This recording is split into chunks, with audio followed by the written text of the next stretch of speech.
shoot guns. And look at him. Look at him. Look.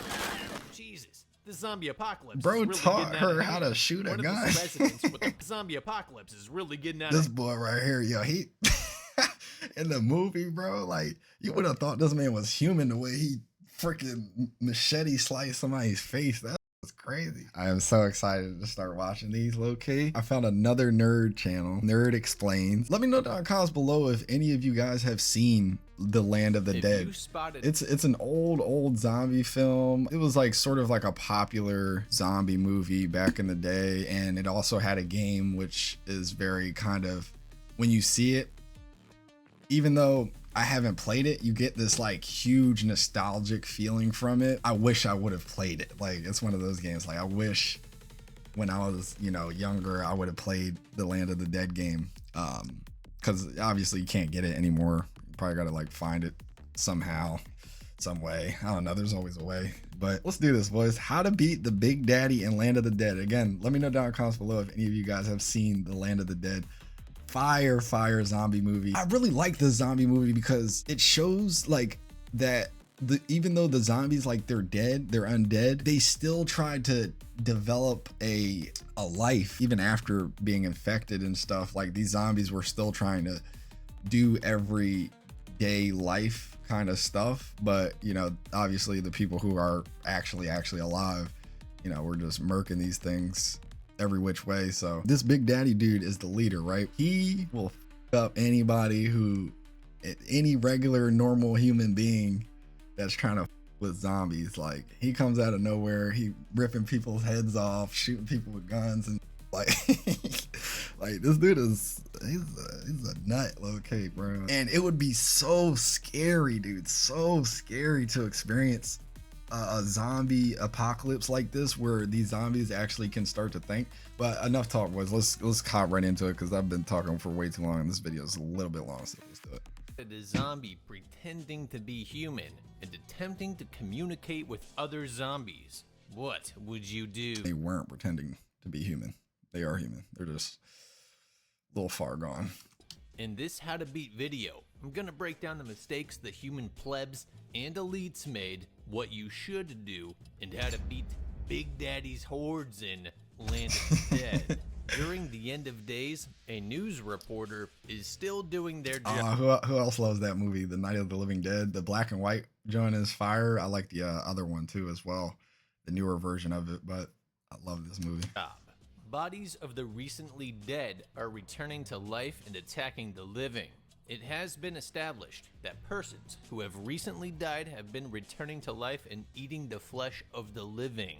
Every dead man, another thing too, if you guys go back and watch some of these old zombie films, you'll realize like these movies are scary as, like, low-key, they're still scary to this day, like scarier than most movies that come out today, because you know, most movies, they do a little bit too much and it's kind of just like but these movies were perfect in the way they didn't do too much, and at the same time it was not enough, if that makes sense. I don't know, just some thoughts. Body that is not exterminated becomes one of them. It gets up and kills. The people it kills get up and kill. They kill for one reason. They kill for food. If this situation is allowed to continue, it kind of sounds like it sounds like humans too, regular humans. there will be nothing left. It's over, man. That sure does seem like a rapidly developing apocalypse. I can tell you, if I was a reporter, I am not clocking into the news station. Right, I'm not clocking getting in. the hell out of town. Yeah, right.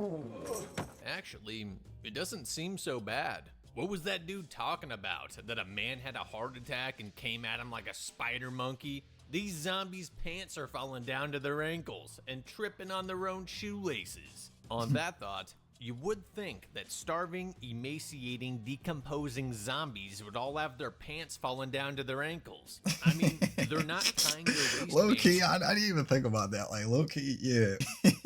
The fit would definitely be off, like, for sure. Strings and tightening their belts. World War Z is just gonna be hordes of undead wearing whitey-tighties, barely able to shuffle with their pants at their feet. Anyway, Mike and Riley are scoping out the gas station, remarking that the zombies are almost Big Daddy pretending to be alive. and how the zombies are communicating with each other after the gas station attendant had spotted them. Well, it seemed like the gas station dude was the only one exhibiting any level of intelligence and attempted coordination with the other Zeds. An Alpha Z, if you will. Yeah. Now, I've seen enough Alpha Zeds stirring up problems. Bro, the Alpha Zombie in the Bone Temple, or what is it, 31 Days Gone or Before? What, you know what I'm talking about. If you know, you know. Dude, Samson, oh my god, that man is husky. Bro was ripping people's heads off while the spine was still connected, like disconnecting the spine and the head together. Dude, he's a monster. To know, you need to nip them at the bud. Zero tolerance for smart zombies. Every Z should die, right? But any Z showing signs of learning, communication, coordination, or intelligence should be actively searched for and destroyed ASAP. After nearly smoking their buddy Sloth for looking like a zombie with his f***ed up face, Mike and Riley link up with the main band of survivors rolling through town in a massive up-armored, up-gunned semi-truck named Dead Reckoning. Bit of an understatement. This thing looks more like a World War I land battleship with mortars, MG gun ports, and turrets. Or that armored train in BF1. We are being reinforced with an armored train. Not to be that guy, but that thing cannot be getting great gas mileage. However, as mobile homes go, I would feel comfortable spending the night inside it. I would. It's not like you're who else would feel comfortable spending the night inside there during a zombie apocalypse, bro? Like, that thing is kitted. That thing is kitted. I would be so safe in there just chilling, playing whatever video games I had in there. sharing the pump with literally anyone. As long as the plan is to use it to safely ransack as much supplies from as many towns as you can before the gas goes bad. Riley informs Cholo about his findings. The zombies are learning, communicating. God damn it, Sloth. We almost shot you again. You need to put a bag over your face so 1, we don't have to look at you, and 2, so we know you're not a zombie. That's so the messed band up. launches fireworks to distract the zombies while the convoy rolls into town to indiscriminately slay the undead. Oh, and loot. There's just one problem. The fireworks show abruptly stopped for an unknown reason, meaning now the raiders have the full attention of every zombie nearby. When radioing back to base to figure out why the fireworks stopped, the conductor replies, the fireworks are jammed. As in, Fatso spilled jam on the fuses? How the f do you jam a firework? It's literally a tube with gunpowder How do you in it. jam a This firework? battleship carriage loading and launching mechanism is needlessly complex when all you need is a guy with a Bic lighter standing next to a tube that has a fuse sticking out of it. For Right. Christ's sake, the guy is fixing a firework with a wrench. I bet this guy's resume says Pyrotechnic Explosive Systems Deployment Technician. He says it's gonna be 2 minutes before he can screw the firework back on. So the captain lady orders everyone to man the guns because now they're gonna be the distraction. Cool. Considering the rising danger, Riley orders everyone out of town. Cholo, along with Mike and his buddy Foxy, are disregarding that order on account of a jug of whiskey going for $1,500 back at base. Right as Cholo goes for a refrigerated case of booze, a Z jumps his ass. Cholo, I got him! I got him. That ankle spear gun with the ankle reload is actually kind of sick, Yeah. but yeah, a big knife would be better. Or A knife would be better. No, Cholo's hook gun is that's dope. better yet, one of those trench knives with brass knuckles. Being able to literally crack skulls Harpoon open without gun, whatever drenching you call it. yourself and squirting blood is highly underrated. In a lightweight small package that's also totally underrated. Just before they leave, Cholo tells Mike to go pick up some of those cigars on the ground. Bro, why do you not have gloves on with an appropriately sized long sleeve hoodie that doesn't ride halfway up your arm the second you reach out a bit? I thought they checked the place thoroughly. Mike's gotta take the easy way out.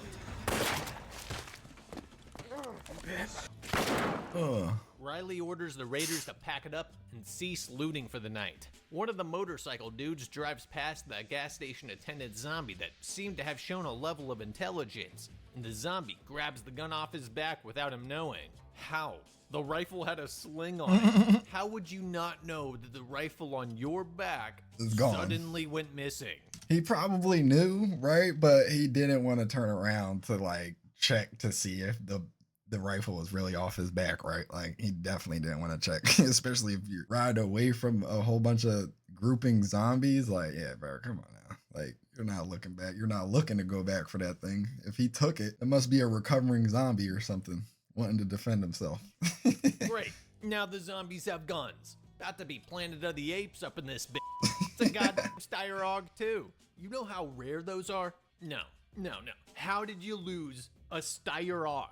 Down at Tony's. I'm mad he knows the gun too. The Styrog Og or whatever that gun is. Like a Styrog. Are those really rare? If you guys know about those, let me know down in the comments below. But are Ogs like really rare or something like that? Or I guess that maybe that type of Og is rare.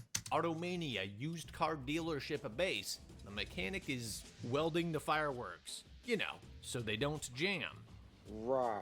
Crews are busy offloading the Mountain Dew and Pringles from the back of the trucks for the bandits, and Cholo's selling his booze to the Michelin star restaurants, to then serve to their quite thirsty upper-class elites. You thought the raiders were on their own, wandering the wasteland after the dead took over. But no. Fiddler's Green is a bastion of freedom for the rich, whose homes are protected by the police, and the borders protected by the military. They've got quite a little circular economy going. Cholo's trying to move up in this world. So be it if Mike got snapped up in some zombie's jaws. F him. Cholo wants out of the subway den and into a penthouse suite. The military's got a high-tech surveillance system showing real-time zone alerts. This slice of heaven is surrounded on two sides by river. All the bridges are barricaded, and the giant side of the triangle, which is accessible via land, has been wired up with electrical fencing. The woman asks if the fences go all the way across. The captain replies, half a mile, both ways. Is that a yes or a no? Riley visits the slums where the locals are planning a coup right 40 feet away from all the armed guards. Smart. Riley exchanges goods with the leader and tells him that he's worried about being locked out of the skyscraper, when he should be worried that he's locked inside, pointing to the soldiers and fencing guarding the land access side. Riley is, and I quote, looking for a world with no fences. Right. Good luck with that. No, I'm pretty sure it's more the case that the zombies are locked outside, because there's a fence, which is good, because otherwise you'd all be dead. Fighting over Wi-Fi access after millions perished from the hantavirus. What is this obsession with tearing walls down?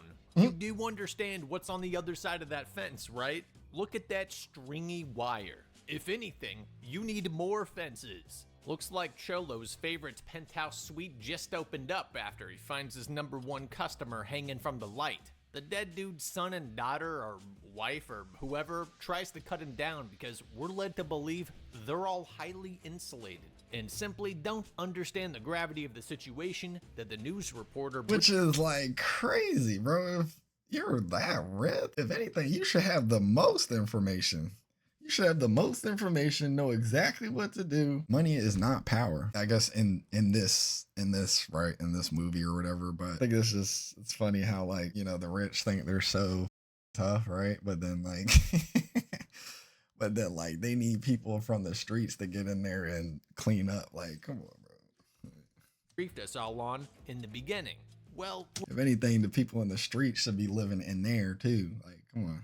When the grandpa grabs the son, the light breaks. The son gets bit, and Cholo bashes the grandpa's head in before the daughter gets bit too. Oh.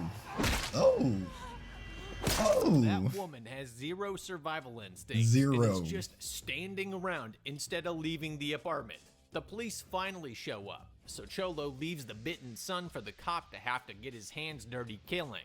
I'm not buying this whole Oasis bullcrap. Maybe if this was 28 weeks later and these were the fresh meat who re-immigrated back to the peninsula after an isolated rage virus outbreak. But this situation is entirely different. If you die, for whatever reason, whether a zombie bit you, you had a heart attack, or you took your autoerotic asphyxiation too far, it happens, you turn into a zombie. Nowhere is safe.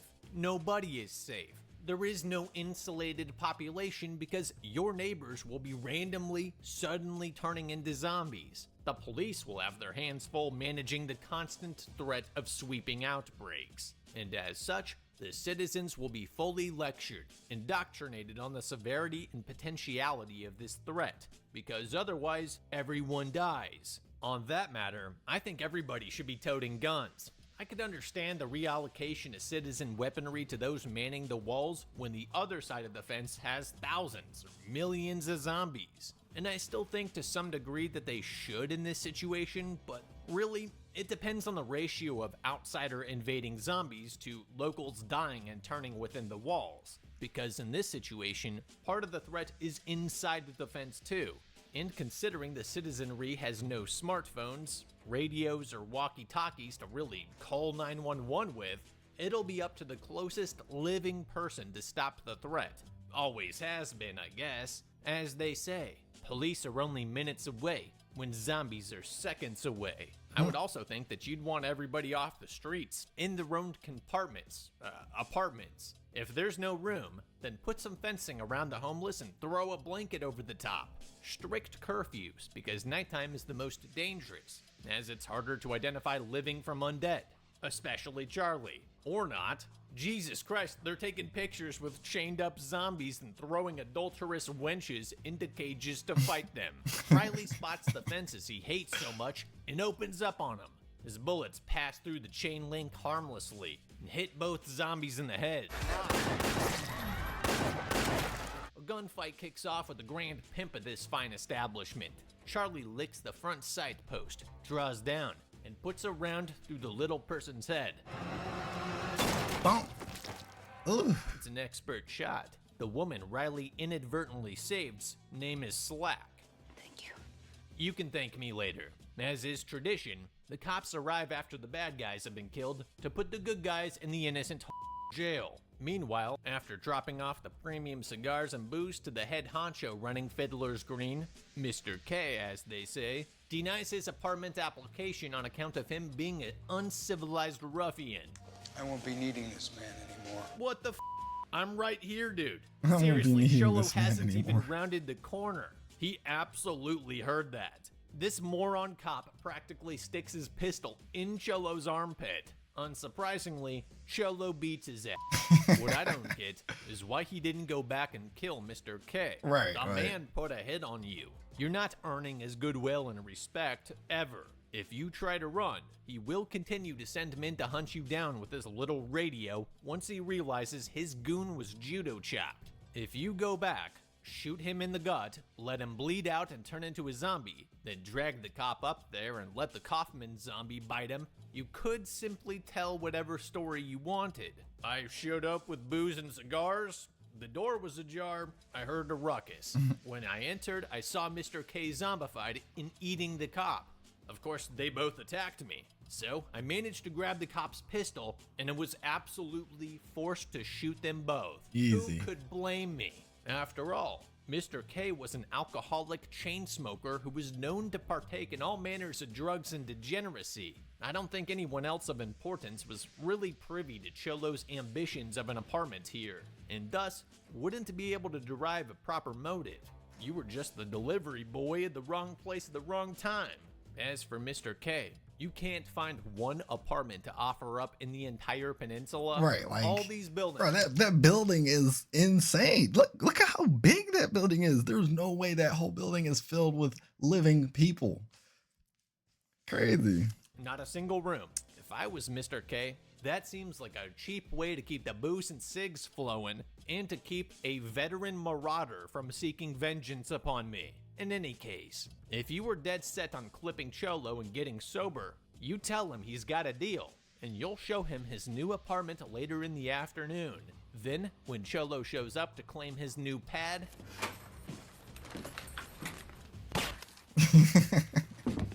easy, discreet, no mess, no fuss. Cholo gathers his gang and tries to jack the Dead Reckoning with a forged signature. They're all interrupted by the guard screaming. Oh my God, zombies in a zombie apocalypse. Oh my God.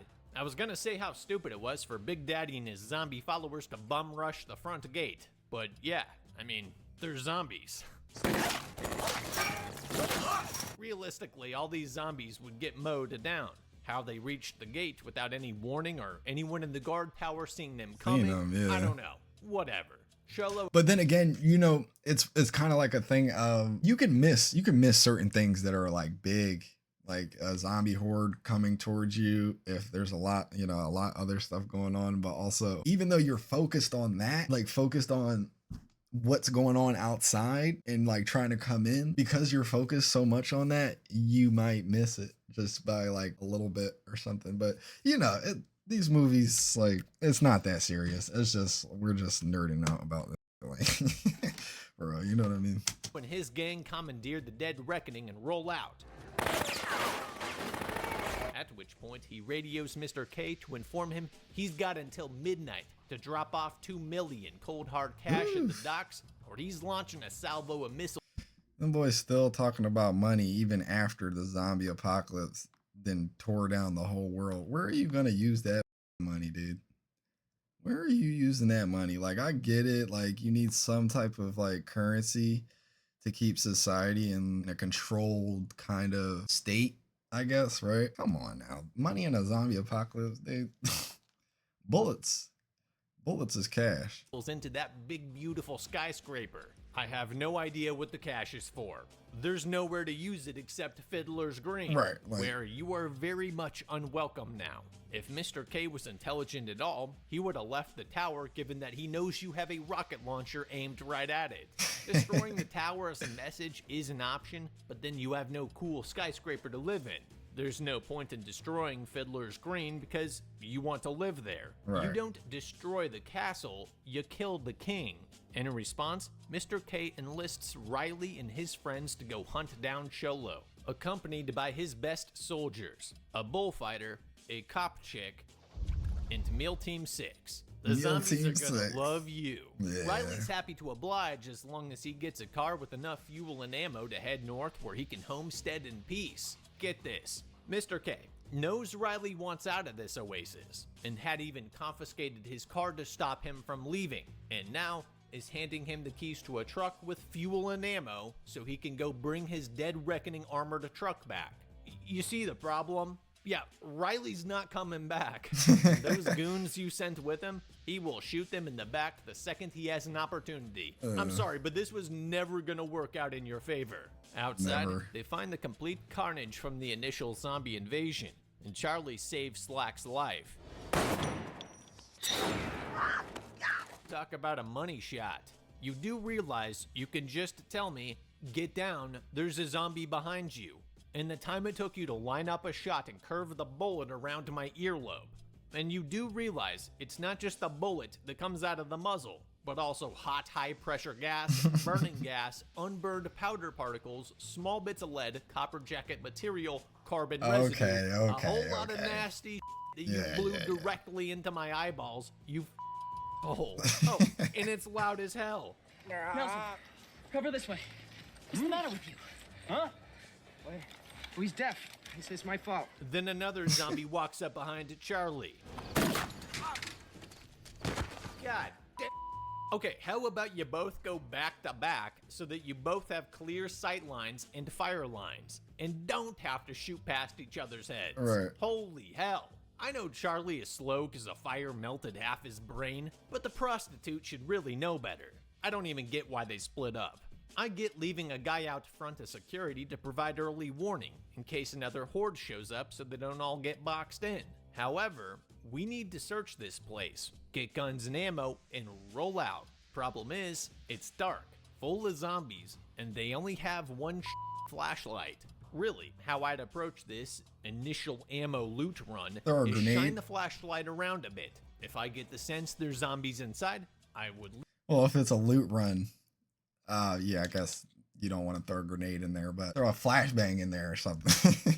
Would a flashbang even work against a zombie? I feel like it would to an extent, but not fully. Wouldn't be like Resident Evil where their heads just pop immediately, you know what I mean, or whatever. But I don't know, flashbangs might work. leave and make a noise out front to get the zombies to come out into the open so we can easily gun them down. Eventually, they get it all sorted and load up in the El Camino Technical with a bed-mounted 50 cal, and somehow, Manolette gets bit by a zombie with its head hanging by a thin strand of flesh. Yeah, how? Like that's the worst. Hey, bro, you have the worst luck to get bit by a zombie with its head hanging by a thread, but like a small strand of its freaking intestines or whatever. You got the worst luck in the world, pal, because what the that zombie's head should have flew right off. Like it should have, like when he pulled it up like that, when he pulls it up like this, his head should just immediately like just fall right off, right? Like, but no, that man blows my mind how these people are getting snuck up on. And you know, getting snuck up on by zombies, like I could see it happening even in IRL. Like your mind isn't always aware, or it's not always like constantly aware of the surroundings. Even if you try to be like constantly aware of everything that's like around you and stuff like that, there's always gonna be like that split second of downtime where it's like go time, and it's like that's like the hesitation moment. That's like the moment where you just go in and then, you know what I mean, and whatever happens type, you know what I mean? Like, if that makes any sense. Executes the man before he could say his goodbyes. This bitch is cold. They're trying to head off the Dead Reckoning's most likely destination. Meanwhile, the zombies, led by Big Daddy, are walking across the river towards the skyscraper.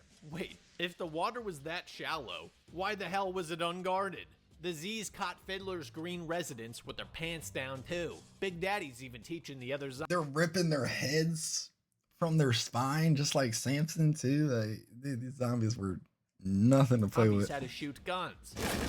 And look at them, look. Jesus, the zombie apocalypse. Bro really taught her how to shoot a gun. One of the residents with their pants down too. Dude. Big Daddy's even teaching the other zombies how to shoot guns. He's like, oh my the God. Zombie apocalypse is really getting out of hand. And then we got this machete boy right here. This machete zombie right here. The zombie apocalypse is really getting out of hand. This boy right here, yo, he in the movie, bro, like you would have thought this man was human the way he freaking machete sliced somebody's face. That shit was crazy. One of the soldiers tries to nade them, but Machete chops his arm off mid-swing. Not Machete, the chef. You guys suck. The chef chopped his arm off. The zombies shuffle into town and butcher everyone at the breakneck speed at 2 miles per hour. Look, oh None of the soldiers or police put up much of a fight at all, even though they have vehicles with machine guns mounted on them. Even though they should have the brains and protocol in place to retreat into an Alamo defensible. Imagine actually fighting conscious zombies like this. The worst kind of zombie apocalypse, even probably worse than World War Z, honestly. Choke point where they can funnel their fire into the Z's until the zombies block up the entrance, with second-story windows that they can shoot out of to thin the now blocked up zombie horde, and then rope ladders that they crafted to rappel down once the stenches are all dusted. It's not that hard. Riley ultimately finds the Dead Reckoning. Cholo lets him in, which of course was a terrible idea. He gets stabbed in the back and left by the roadside with his buddy Foxy. The other cop chick gets eaten by another ninja zombie. She was completely irrelevant anyway. Sorry, it's true. Just as Riley's about to set off north towards Canada, they spot explosions in the city. The same explosions Mr. K's watching from his penthouse. I guess he didn't leave the tower. And to think, had you offered your cheapest apartment to Cholo, he would have circled the Dead Reckoning wagon and used its mini side port machine guns to completely obliterate the entire horde before they even stepped foot in that 4-foot deep river. Mr. K attempts to flee in his town car housed in his underground garage. Big Daddy chases him down, shoves a gas nozzle in the windshield, and leaves to go find a fire thingy to ignite it Oh with. man, the ending for this movie is it's badass. Like it's kind of badass. I do like the ending to this movie. I won't even say anything. If you haven't seen this movie, go watch it right now. I should say, Cholo's adventure did not end too well. Ninja Zombies Man. Well, he shows up and takes a fat chunk out of Kay before Big Daddy Molotovs them both. Damn. Riley's too late to the party. Pretty much everyone's dead. Then he notices the fence. It's intact. It's live. Son of a. Riley orders the immediate destruction of the fence. The Dead Reckoning lets off a volley and turns it all to rubble. Thank God. Oh, look at that. The pores are still alive. How nice of the zombies flooding the entire city to walk past the little guys to eat the rich. That's such smart poetry. It's like ironic, man. Well, with all the rich people who were in no way innocent or undeserving of death dead, the poor hobos who never did a productive thing in their entire lives can now finally escape the confines of the heavily defended city to go live in a borderless, fenceless utopia amidst the zombie renaissance. Both Riley and Big Daddy catch eyes while simultaneously leaving the burning, destroyed last bastion of living, intelligent human beings on Earth. Pretty Boy asks if she should light them up. Riley puts his hand on her hand.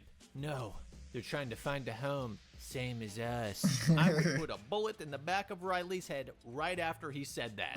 He's trying to find home, same as us? No, they're zombies. They eat people like us. This alpha zombie killed nearly every last human being alive in the city. That's something that you're chill with?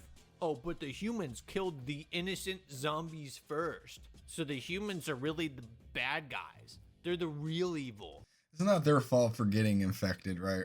It's not their fault. I mean, maybe it is. Maybe it is their fault for getting affected for most of the zombies. But again, for the ending of this movie, it was almost like two new civilizations going their separate ways to go find like a home, like he just said. It's interesting. It really is. Like, you've never seen a movie where the zombies are actually looking for a place for them too. Like, you know what I mean? I don't know. It's just interesting. Shut the up. Humans can never coexist with zombies, right? I feel like I shouldn't have to say this, especially not zombies that are learning. That simply cannot be allowed. But if they're learning, then they can also learn that they used to be like the regular humans. So they could become, you know what I mean? They could slowly try to work their way back into society. Just a thought. You could really trace this existential attack on the last few remaining survivors to Riley's zombie pacifism back at the gas station in the beginning, when he first noticed a zombie attempting to communicate with other zombies. Had he done his civic duty and smoked Big Daddy, humanity might have had a shot at coming back, much like humans came back from the brink of an extinction. Humanity might had a chance of coming back, right? But Fiddler's Green would have never gotten destroyed, and that place needed to be destroyed. So, in that case, Fiddler's Green, big W's to Big Daddy. During the last ice age. Now the last hope of sentience in the universe is down to a zombie lover, an AIDS-infected a mentally handicapped burn victim, some disease-ridden hobos, and a type 2 diabetic sumo wrestler. The only moonshot for humanity is that Pretty Boy seems healthy and sane. Maybe. And with that, Riley orders them to fire off the remaining fireworks because who needs valuable resources where they're going? It's not like there's no zombies where you're headed. Zombies that have no affiliation with Big Daddy, who will most likely be the garden variety that are everywhere, that are trying to kill you. Meaning you still need fireworks to continue distracting them so you can loot the local supermarket up north. Because I don't think anyone here knows how to garden. Ultimately, had Riley popped the smart zombie when he had the chance, and had Mr. K simply given Cholo one of the many vacant rooms available in town in return for his 3 years of dutiful service, a whole lot of death would have been prevented. For that reason, I would say the zombies in Land of the Dead could have been beaten. Moral of the story, the only good zombie is a dead zombie. And remember to download Cash Giraffe using my link. To get up to 3,999 gems is a welcome bonus, so you can earn rewards and help pay off those PC and console games you bought by playing mobile games. Well, how do we enjoy that? Do we like this nerd? I'm kind of messing with him. I kind of like this this channel. Like, I can't wait to watch more of these videos too. Yeah, let me know what you guys are thinking down in the comments below. If you haven't seen it, definitely go watch it. And if you have seen it, let me know your favorite scene or what you like about the movie, or if you didn't like the movie, or if you like the game. We'll be back with more of the usual tomorrow. I just I wanted to try this out. How to beat the Big Daddy in Land of the Dead. The most simplest way he could have been beaten, as he said, was if Riley had just shot him in the beginning. Right. If he had just cooked him in the beginning, the zombie horde wouldn't have grown intelligent. Might not have, right? Because he's apparently like the alpha zombie or something like that. Yeah. GG's, boys. GG's.